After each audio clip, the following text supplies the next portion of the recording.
So what is up, guys? Nick here, helping you to master your technology.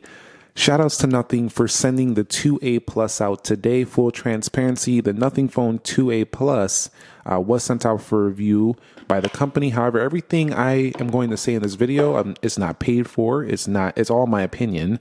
All my experience, all my review here is coming straight from me. So you're going to get the business here.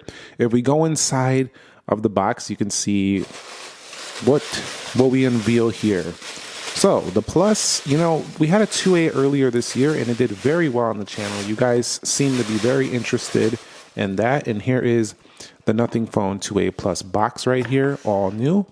You can see right away when we look on the front, I can already tell this is going to be a metallic gray phone. Right here, you can see the 2A Plus, same branding, same box as before. You can just see it says Plus here now on the side. So this was the original 2A box. It says Plus right here. On the back, it's going to give you a UPC. It's going to tell you stuff right here, like about the RAM and the amount of carbon footprint it does take up right there. You can see this is the 12 gig, 256 gig option. That's basically the only one that's available right here. But the Plus doesn't signify a larger phone, if that's what you were thinking. It signifies improvements in camera as well as in the performance department in the way of a chipset. So it says right here, welcome to Nothing. Well, isn't this exciting? Moments like this are why we're here, to unlock something new. You can pause and read the rest for yourself. But here it is, very well packaged. And let's go ahead and open this up. Now, I did already get this phone set up, so we can get right into it. But taking a first look here, what a phone right here. Definitely a nice color option right here. And you'll see that there is metallic on the inside of the smartphone right there. So definitely a very different look from the Nothing Phone 2A right here. So let me go ahead and pull out the regular 2A. This is the Panda. I call it the Panda color option right here because it's white on the back, black on the front. And you'll see retains similar design. Let's go ahead and take a look at it here. But just much more interesting if you like gray and you like metallic. You can see on the edges, we have a gray option now for the Plus that lets you know. This button also right here is a nice gray. And on the front, it does have that similar shape, similar size. USB-C's in the same location right there. SIM card trays, no eSIM support here. For those of you who don't like eSIM, that's going to be good. Similar dual cameras here on the Nothing Phone 2A Plus. And all of this is coming in at $399 US and 399 British pounds. This is 12 gigs of RAM and 256 gig storage. The beta program for this opens up, which is how you're going to be able to get this in the US. So you'll be able to get that there. There's also going to be a limited drop for this phone, meaning you can pick it up in Soho, London store. So if you consider getting a few, you can get in there. You can probably grab one of these pretty quickly here. But overall, it's looking like a really polished, nicer looking version of the 2A, which is pretty exciting. You'll see right here, Nothing 2A branding right there. And also it'll say some CE marking right there. Glyph lights right here, which are pretty cool. And overall, it's got that nice similar design, but it's more pronounced here because on the 2A, it's white, so it's not that out in your face, but the silver metallic here is definitely in your face on this one. So another unique looking phone from the brand. I really do enjoy this. Let's go ahead and get this thing booted up really quickly here. And we'll take a look further in the box and give you the review in just a second here. But you'll see USB-C to USB-C. You know how they do their clear transparency. They do that with their headphones as well. The Nothing warranty guides, and then there's a SIM card tool in there. So pretty simple, no charger in the box here for this one. So a couple key specs that matter: 6.7 inch, 120 hertz display on board. Also, this phone does have a Gorilla Glass 5. The big upgrade here is the Mediatek 7350 Pro 5G CPU. Now, what's improved on that is the higher clock speed than a 2A. It goes up to 3 gigahertz. And also, there's an 8 gig of RAM booster option on both. I believe it's on the 2A as well, but correct me if I'm wrong. But they have a booster option, so you can effectively keep all your apps in the background running pretty smooth. They've also upgraded the front camera to be a 50 megapixel camera. It's a similar Samsung JN1 sensor, so pretty much all the sensors are 50 megapixels now, which is pretty cool. That makes it a triple system here, 2 on the back, 1 on the front.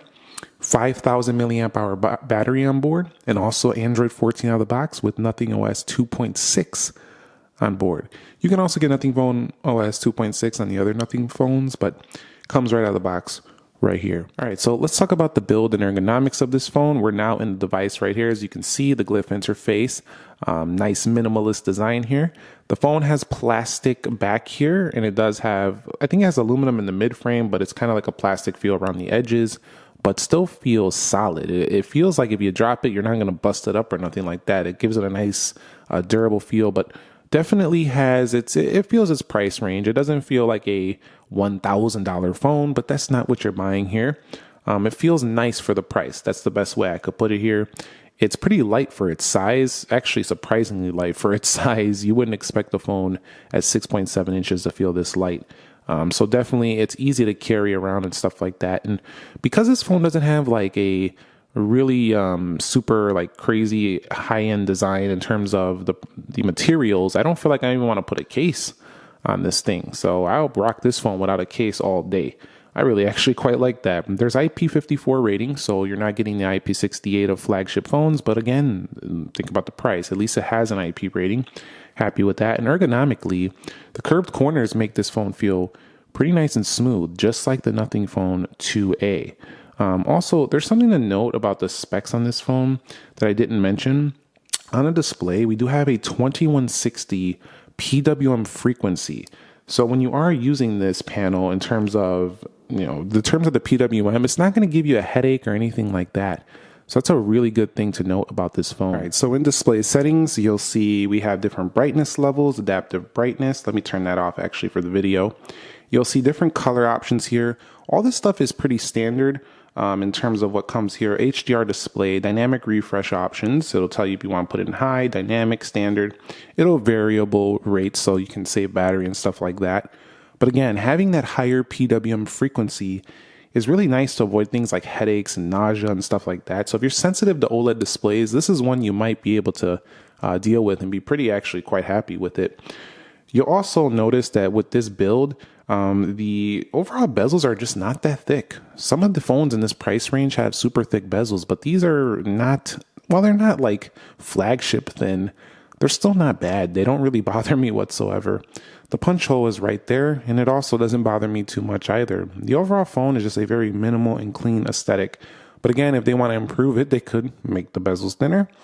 They can also make the punch hole smaller or disappear altogether. That would be a nice improvement to give it an even more minimal aesthetic overall, but that would require some under display camera technology, so I don't know if we'll go to that right away. But that is something they could do to improve it here.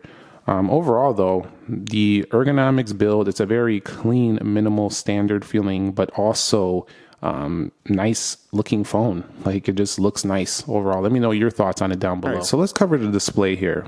Now, this OLED is actually, for this price, it's actually shockingly good. This has 700 nits of typical brightness, which is like flagship phones from a couple years ago. 1300 nits peak brightness and over 1,000, actually over 1,100 outdoors. So while there are brighter phones in the sun, this one is not going to be that hard to see. It's also pretty sharp with a pretty high resolution of 2412 by 1084. That gives it a 394 pixels per inch. But you can see very deep blacks, contrast looks great, stuff like that. Nice 6.7 inch, great aspect ratio. It's nice and wide. It's not all thin, nothing like that. So you don't feel like you have a narrow phone. Just a very, very nice display for this money. It really is. So that's what I got to say about that. Let me go into the actual Play Store. We'll take a look at some text right here. The text is pretty sharp as well. Now, because I look at phones all the time and I'm reviewing a lot of phones, I can see that 394 PPI doesn't look as sharp as, say, a 500 plus PPI phone. But again, nobody's going to care about that. This phone is still sharp enough for almost everyone, and you're probably never going to pixel peep on this phone. It also has pretty good range of brightness as well, in terms of you can make it really dim at night, really bright during the day. So it has a nice range, which again, sometimes on phones in this price category, they don't have a really good range, but this one has a very good range of adjustability within the panel. Really like that as well. Of course, you can customize this panel to put these nothing icons. Just go like this, go ahead and customization, hit icon pack. You can add your own icon packs or use the nothing ones, which I like to use because I think they match the look of the phone the absolute best.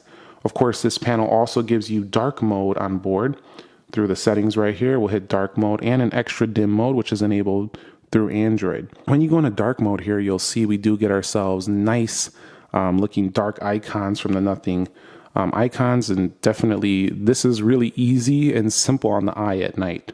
I like this look. It's just minimal and simple. It's got like a modern, clean, simple aesthetic that I'm just not used to seeing. It definitely has a unique, different look than other phones. It kind of reminds you of something you might want to do with a custom ROM without actually having to root the phone. You could just buy a Nothing phone and you don't have to do all that nonsense. It just gives you a simple, clean aesthetic without having to do any of that. So wrapping it up for the 2A Plus on the display, I would call this a great upper mid-range display. It's not flagship tier, but it's not far behind either. So it's pretty nice for the price. As a matter of fact, I feel like you could get away with this display at like a $600-700 phone. That's how good this panel is. All right, so let's talk about the software. This is Android 14 coupled with Nothing OS 2.6. It's a minimal, clean software, very easy list in the settings. There's no colors in here in terms of the settings. It's just very minimal, black and white kind of feel. Glyph interface is on board. You have different ringtone settings here. Nothing throws in their own ringtones.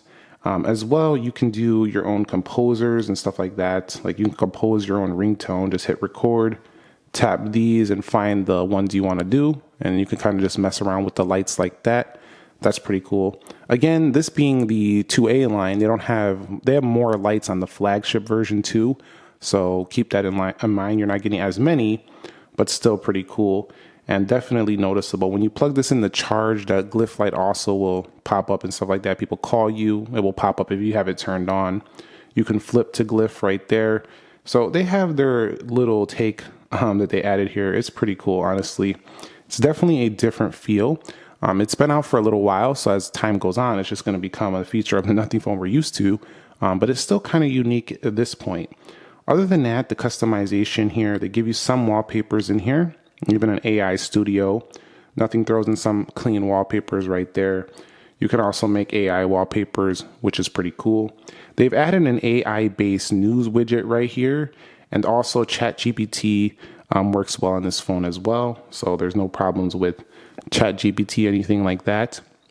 And you have some Nothing custom widgets. Actually, Nothing has a lot of nice widgets. So if we go to widgets here, we take a look at the Nothing widgets.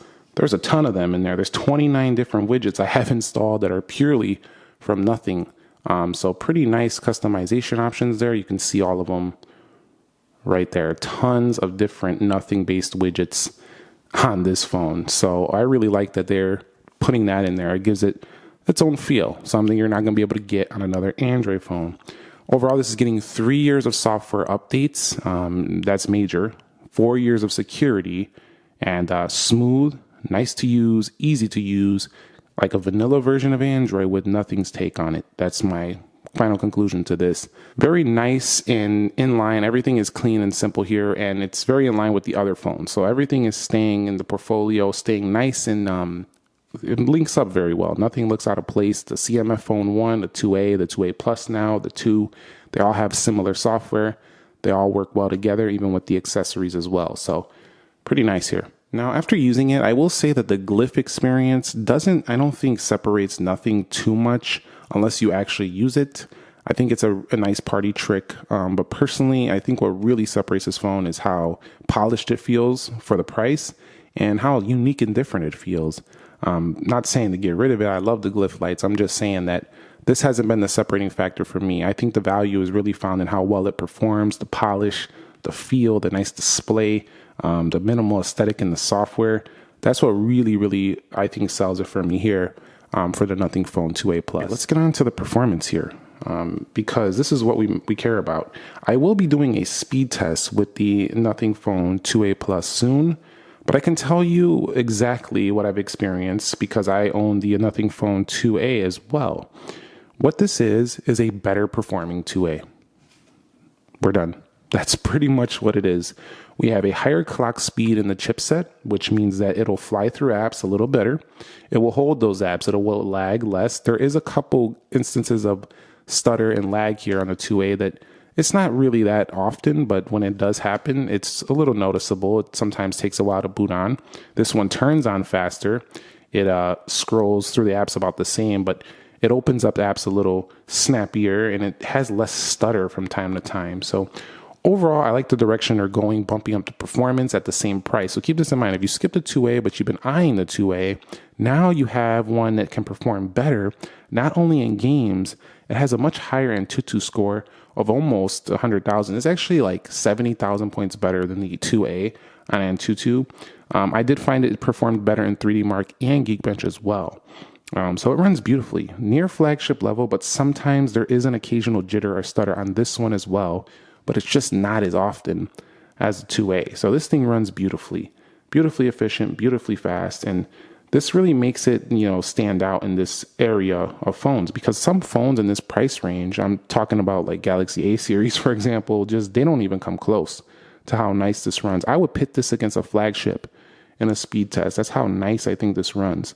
And I'm actually going to do that. I think I'm going to do some unfair comparisons to a flagship phone with the Nothing Phone 2A Plus soon. But overall, performance, I got to say, man, concluding it here, it's solid. It really is. It's a nice like 20% bump over the 2A at the same price. All right. And we also have that in-display fingerprint sensor right there. Face unlock as well, but the face unlock is not super secure, so I don't even use that. Take a look at the cameras. 50 megapixels here, and Nothing is always trying to upgrade this in the software department. Like they'll do software updates to fix the camera constantly. So I am giving them credit for that as well. They do push out a lot of updates. However, there's only so much you can do with cameras in this range. These are just not flagship level cameras. Again, though, I have to speak from the price point. This is not a flagship phone, so I've been pretty happy with the camera department. You can also do 4K 30 on the front and the rear, and the front camera sees a nice bump to 50 megapixels. Megapixels don't always say the whole story, though, and this is still not the best Nothing front-facing camera. That would probably go to the 2. But overall, this phone right here definitely has a really solid setup for the price. I took some samples, and at this money, at $399, I was not disappointed whatsoever. As a matter of fact, take a look at some of my samples of the Nothing Phone 2A Plus, and let me know your thoughts on this one right here in terms of how the camera performed. Take a look at these samples.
Here's some more video with the 2A Plus. This is how it sounds, this is how it looks from the front. 4K at 30 once again.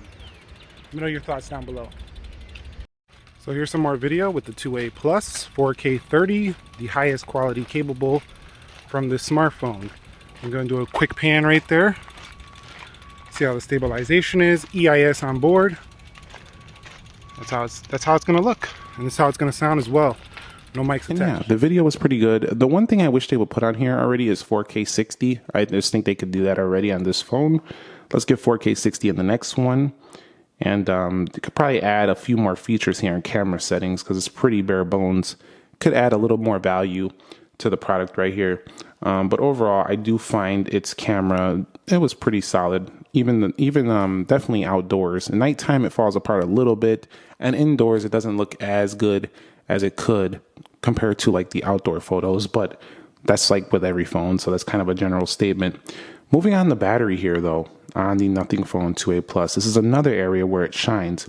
Because we're talking about a very efficient OS, a very efficient processor that they threw on board here, and a super large battery with Android 14 and Nothing's optimizations, we have a phone that lasts and lasts and lasts. And at the same time, it also charges rapidly. It has fast charging. I think it's like 40 watts, something like that. So definitely a very, very fast charging budget phone and a very long lasting one. This is a phone you could count on. You charge this thing to 100, it's making your day. I'm telling you right now, this phone is making it the full day. This thing lasts 5,000 milliamp. This is an all day user right here. So I do like that, especially if you're, using, even if you're using a lot, medium to heavy, this is an all day user. Now, if you're pushing games, if you're pushing camera 4K, you're going to drain any phone. So expect that. But this one charges up quickly when you do drain it. So I really like that. So the audio performance on here, as with most mid-range budget phones, is not as loud as your flagships. It's not going to have as good of highs, mids. But this one didn't sound tinny. It sounded acceptable. I would give it an acceptable rating here. It also has Bluetooth 5.3 on board, not 5.4, but connections are good, especially to the Nothing products will be very nice and smooth. But everything else worked well. Bluetooth didn't give me many issues whatsoever. Wi-Fi was fast as well. On here, we had pretty good connectivity across the board. And speaking of connectivity, 5G is not supported on AT&T in the US. Also, T-Mobile has a few 5G bands here in the US, but check to make sure the bands support your carrier. But definitely the bands on here are a little bit spotty, especially with Verizon. I think the best, if you're going to use this in the US, if you're using a T-Mobile based network, this is going to be the best option for the Nothing Phone 2A Plus. There's no eSIM on board, like I mentioned before, which is great for people who love their SIM cards. I'm one of them. Wi-Fi 6 here, no Wi-Fi 7, but that's still fast enough. On the whole, connectivity is going to be great for sure, but certain carriers, it's not going to be great. So make sure you pay attention to that before you go ahead and make the purchase. But if it all checks out and it works well with your carrier, this should be a great option for you with the Nothing Phone 2A Plus. All right, so let me give you a few more looks around the body, some close-up shots so you can get a look at what this phone looks like in person. Definitely quite nice there. You can see just the attention to detail. You know that Nothing cares about their product here. It just has a lot of, you could tell they thought about the whole design. And I like that, just like the Nothing Phone 2. This one is not a major departure from the 2A, but definitely I like the color more. Honestly, I'm into this whole gray metallic thing. Not everybody will be. They might like the white one more. But definitely, once again, a really nice option here. Let me go ahead and show you some close-ups right there. Nothing branding. And if you think about it, you can get this phone. You can get the earbuds that they make for this. You can also get, their watch and the whole thing. I think it's like a CMF watch. The whole thing is going to be less than the price of one flagship phone for the whole system of products right there. So really nice. Final conclusion, wrapping it up here. Is there any major cons? Well, you can't really expect a super cheap price with great cameras, but this has pretty good ones. They could make those better though. You can always improve the cameras on every edition. So that's obviously something. The battery life is great. If they want to go even further, they could go to a 5,500 or a 6,000 milliamp hour battery. That might be pushing it, but that could be some good enhancements to it. They could thin out the bezels and go for a under display camera or make the camera hole thinner. That's just something they can improve with this phone. They could also consider ditching the plastic edges and going for aluminum on the next one to make it a little more fancier feeling. For improvements there. That would make it slightly heavier though. I would stick with the back not being glass though, because that would make this more fragile, I feel like. But overall, I feel like this is one of the best contenders in this price range. It's a prettier, faster update to the Nothing Phone 2A that we seen earlier this year that was really nice. I think of this not as a massive bump, but if you skipped the 2A, it's not a massive bump up from it, but it's a solid one. And if you skip the 2A at the same price now, you can get a better version of the 2A. It just feels like a bargain for what you're getting. I think if you want a polished budget phone as well that has a unique and different feel than most of the phones out there in the crowd, you'll love this. Also, if you want a large, beautiful display with a big battery, you'll love this. If you want an affordable ecosystem with nothing's accessories and you want cheaper prices than the competitor while also being unique in what you purchased, you can accept a slightly worse than a flagship level camera. You can accept 3 to 4 years of updates. And you want a simple version, clean version of Android, and you don't want to spend a lot, you should definitely not overlook this phone. And if you want to spend even less, you could take a look at the CMF One phone. That's also one of their phones. It's a little bit cheaper, but this one's definitely the best now of their budget phones, of their mid-range that they brought out this year. So we're still waiting for the upgrades to the Nothing Phone 3, but for now, this is one of the best in the lineup now. Besides the Nothing Phone 2, this is the second best Nothing Phone available, I feel like, right now. So thumbs up if you enjoyed it, subscribe if you haven't already, and I'll catch you on the next one. Nick here. Be sure to be well, and peace.